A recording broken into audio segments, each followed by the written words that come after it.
I'll find you, I'll kill you, like the movie Taken. Tell them. That's the end of the last verse of the song Bleep. I thought you were dead. That's the line from the first verse of the song in my head. Both songs are from the K-pop band Stray Kids album Karma. Let's clarify both strong comments. Can someone point out who Stray Kids are addressing in both songs, or in the quotes, who, or what they want to kill? You'll find out in this video. Stray Kids don't want to harm anyone. By kill, they mean to eliminate the doubts of non-believers regarding their story, one that most people have probably never heard of. What kind of story is it that some are reluctant to believe? First, Felix, a member of the band Stray Kids, remembers vivid details from his previous life, most of all his son, Ivan. Second, drawing from the themes of the song, The Rock, Felix could articulate the emotions experienced during the time between death and the onset of the pregnancy.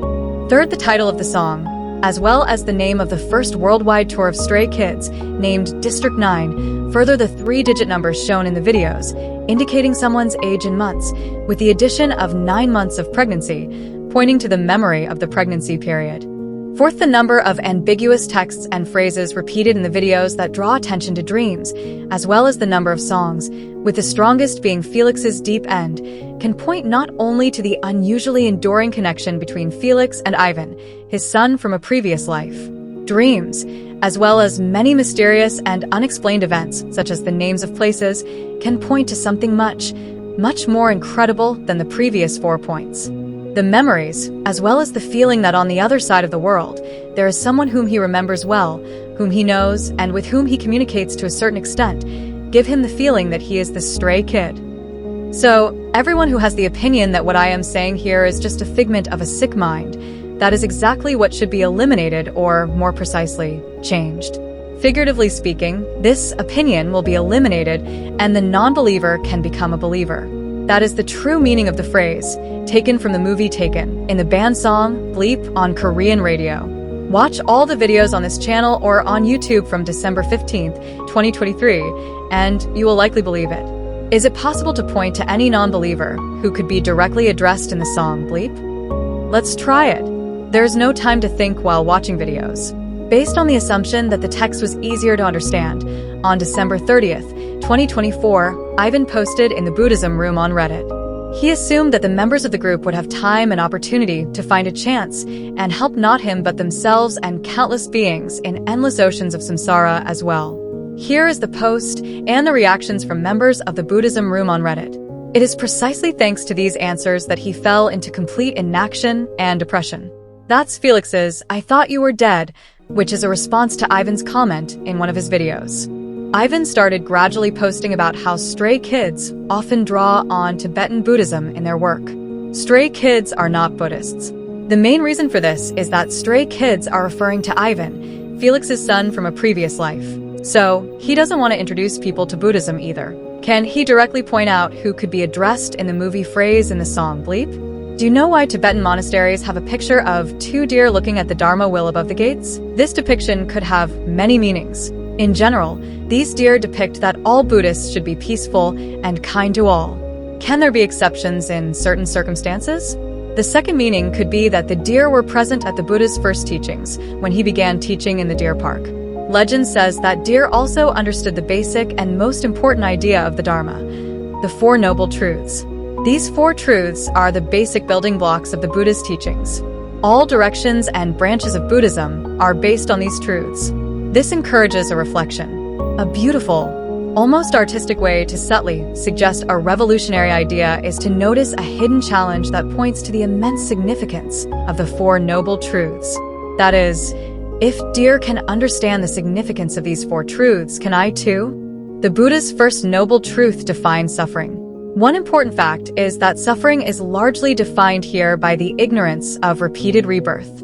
It should even be a cycle of countless previous rebirths in any form of life. So does Buddhism have anything to do with reincarnation, or more precisely, with the evidence of repeated rebirth? Or, at least with the desire for this very hidden reality to manifest? In the Samantabhadra's King of Aspiration Prayers, it is stated, "The ocean of merit is measureless. I vow to transfer it and not hold anything for myself. If someone honestly considers this idea in depth, they will understand that real proof of reincarnation would make life much easier. Without a proper proof of rebirth, Buddhism is almost just a form of idealism, like a nice fairy tale. So, does it make sense to spend time examining the seemingly improbable evidence of the reincarnation of someone famous today? Someone who talks about it in almost every other song or video. Someone who, if he were not famous, no one would know about this phenomenon, or only a small group of people who would not deal with it in depth anyway. Is it difficult or painful in relation to the ultimate benefit it would bring? Can it revive, awaken a true knowledge of reality? Not only among Buddhists, but also among many people who once believed in reincarnation, but after moving from India to the West, assimilated into society and almost forgot about reincarnation, and therefore more or less lost their faith. Is it really that difficult to prove to the general public that reincarnation is almost the same as when we wake up in the morning? What if the concept of reincarnation functioned as a certain reprogramming of the collective consciousness? Would it be beneficial for anyone if someone provided good public proof of rebirth? Why didn't some great Bodhisattva Mahasattva at a higher stage, for example from the Buddha's Pure Lands, come up with this wish or evidence a long time ago and demonstrate it in the West? Is there some small glimmer that it could happen now? Is there any point in dealing with it? Are some Buddhists just individuals who believe in one nonsense as a whole? Is real belief in reincarnation, and thus in the Four Noble Truths, nothing more than a social game? A delusion? What would it be like if reincarnation were discussed here, in school, in the daily news? Thanks to that, more people would think about the country they would like to be born in, what they would like to be, and whether their parents believed in karma and reincarnation. Imagine that by simply thinking about reincarnation, someone could be reborn as someone entirely different. And then suddenly, remember the location where the hidden diamonds are that no one else knew about? Would news about it help others in forming a view of the meaning of life? Maybe the people who responded on Reddit can be better described as Buddhologists, art lovers, or philosophy lovers. People who have made Buddhism something of a hobby or just a healthy lifestyle. All of that is welcome. Can they think about what benefit real proof of reincarnation would have for them, for others, and perhaps for their parents in the future life?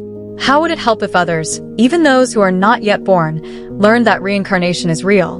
Today, a notoriously popular person from the last century has been reborn in the West.